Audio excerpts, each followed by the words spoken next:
नमस्कार मित्रांनो, मी आज आखणीचा शॉट घ्यायला आलेलो आणि तुम्हाला दाखवतो आखणी कशी झाली.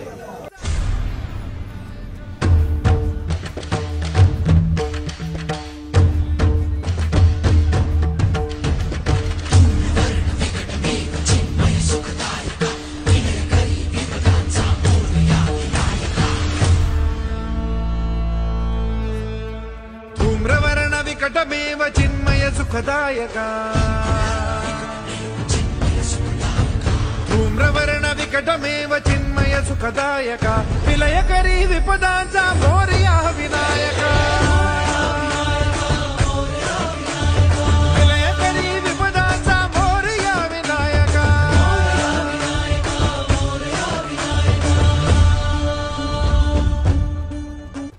कुंदिल तनु लंबोदर गजमुख साकार तू,